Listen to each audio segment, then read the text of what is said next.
Today we're going to explore the paradox that is dying in Valorant. Deaths in Valorant are bad. Well, sometimes. For example, this death is bad, but this death is only kind of bad. This death is very bad, and this death is actually pretty good. There are a lot of things in life that we just inherently consider bad and good, and oftentimes it can really fog our critical thinking. If you look at players like the boss in League of Legends, who basically just takes advantage of dying to win games, it's very clear there are exceptions to this rule. Just as it's generally bad to die in Valorant, sometimes you can die good. That's why today I'm going to be teaching you how to die good in Valorant. Remember that bad death earlier? This is Jaden, and he's one of our Radiant coaches over at SkillCapped. Sometimes he records commentaries like this one that we upload to our website, where he walks you through his thought process throughout the entire match. He explains every decision that he's making and why he's making it, to try to give the players a perspective of how he thinks during his matches. While nobody is good at dying all the time, Jaden is actually pretty good at it, which is definitely part of the reason that he's Radiant every act. Now, although Jaden would definitely prefer that we broke down his kills, today we're going to be looking at his deaths. I went through this game of Jaden and analyzed every single death that he had and determined if it was good, bad, or neutral. We're going to go through most of Jaden's deaths today and talk about why we were rating them the way that we did, so that you can understand what a good death looks like, and then afterwards I'm going to go through a few viewer games and we will grade their deaths together to make sure that you understand how to die better. So let's get into it, starting out with our first round. I'll find you. Bring them down.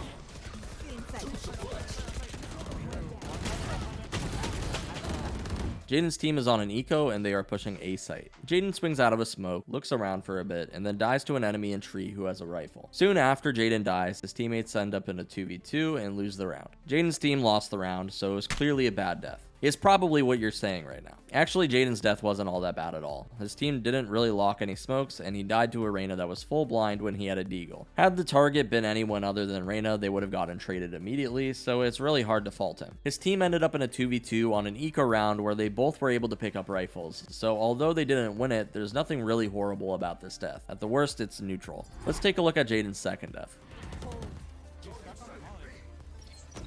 CT. One more CT, closing door. I'm planting for spam here. Can we have lane control maybe? I have ulti.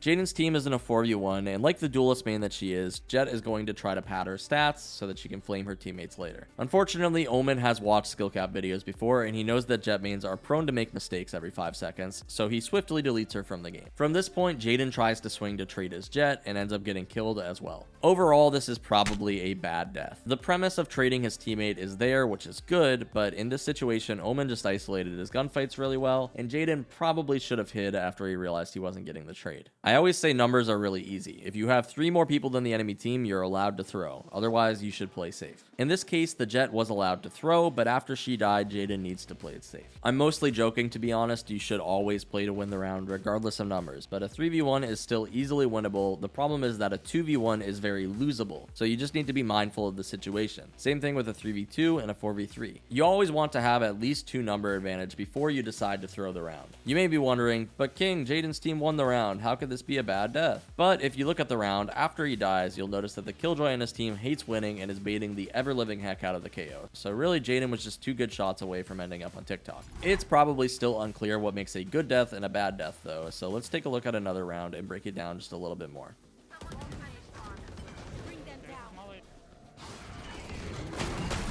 Oh, in the nice.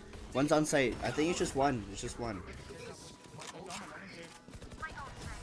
In this round, Jaden gets shorted by an invasive KO player exiting B main. Since Jaden was so close to his team, there's not really any chance of them retrieving this rifle on their eco round, so this round is effectively over for the defenders unless Jaden's team makes a massive mistake. Although Jaden didn't clear the corner that this KO was hiding in, this is actually a good or neutral death since Jaden gets traded immediately and his team ends up in a 4v2. This means that if his team gets 1 more kill, then his Jet is allowed to throw this round as well, and his teammates would still be okay. The KO probably would have been better off targeting the Killjoy who is in B main, since he could likely survive the encounter and pick up her rifle. But instead he went for Jaden, which is a trade I'm sure that he'd take any day in this situation. This is pretty similar to a death that one of our viewers had though, which is much worse. In this clip, Omen gets a pick and tries to push spawn in a 3v3. He ends up getting right clicked by a classic, and even though his team ends up winning the round, this death is still pretty horrible. Since the Sage had a classic, not only did he give her a gun, but he also let her get a free res off in spawn. This is easily a round losing decision, but luckily he ended up getting bailed out by his teammates in this scenario. You'll notice that one of the main things that we consider when looking at if a death was good or not is the state of your team's economy. If your team is at a disadvantage when it comes to guns, basically any 1v1 that you can take ends up being pretty good. Similarly, if your team has better guns than your opponents, 1v1s are generally pretty bad. At the end of the day, there are a lot of things that can make a good death. All that really matters is what your team got out of it. Some of the main things your team could obtain from dying would be space, weapons, numbers, and information. Since it's pretty easy to get information from dying though, you need to gauge whether the info that you obtained is worth it. Take a look at this other round from our viewer. He starts out this pistol round by running into a main and dying. This is clearly a bad death, but why is it a bad death?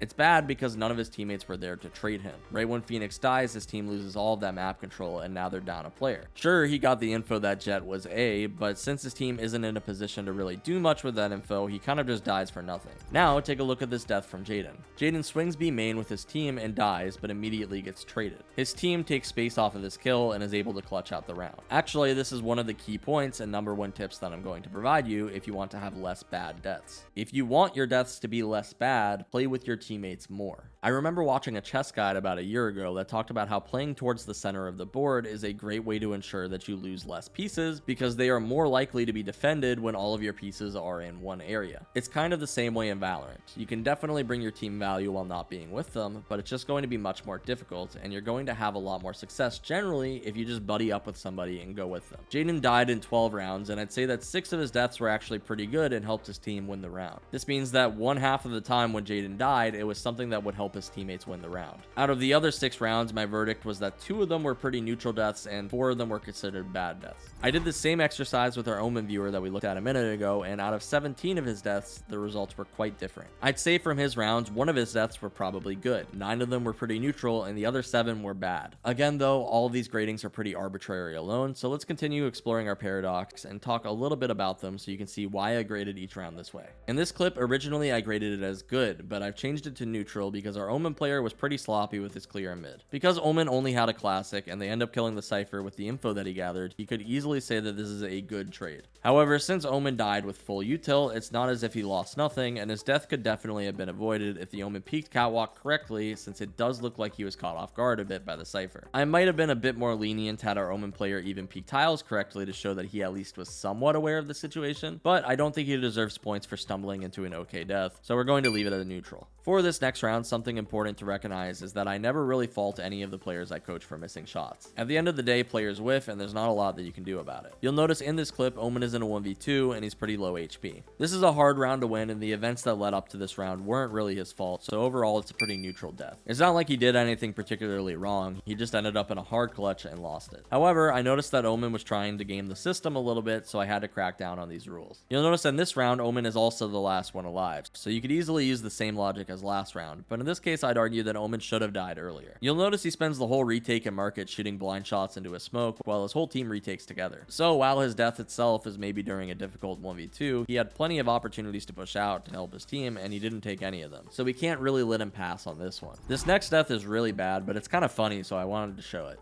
Don't stop moving, whatever you do, okay? You're gonna get 2. Got it. Okay, bet. Still in sight. What? He just... Huh? He just started spraying. What happened to 2, Reyna? I trusted you.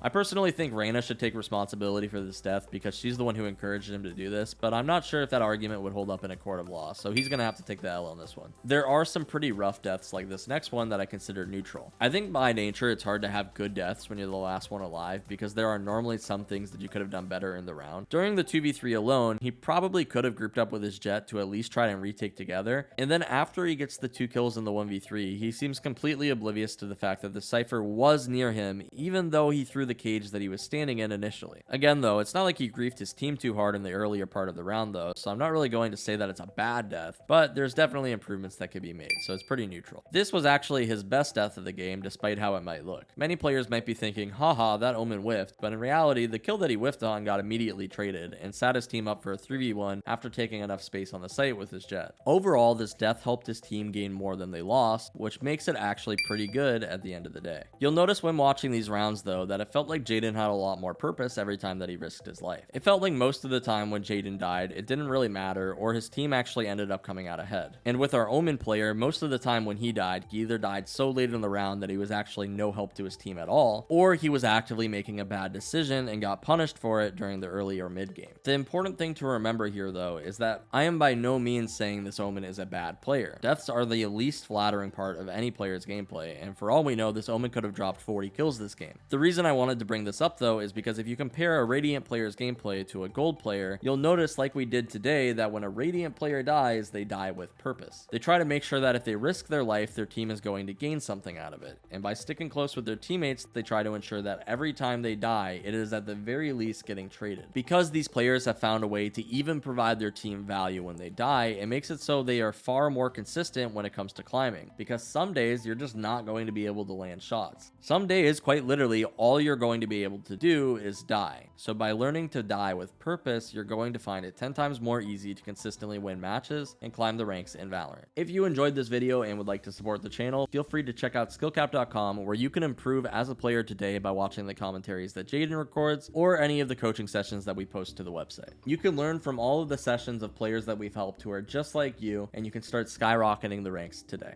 As always, we here at SkillCapped want to thank you all for watching, and we'll catch you in the next one.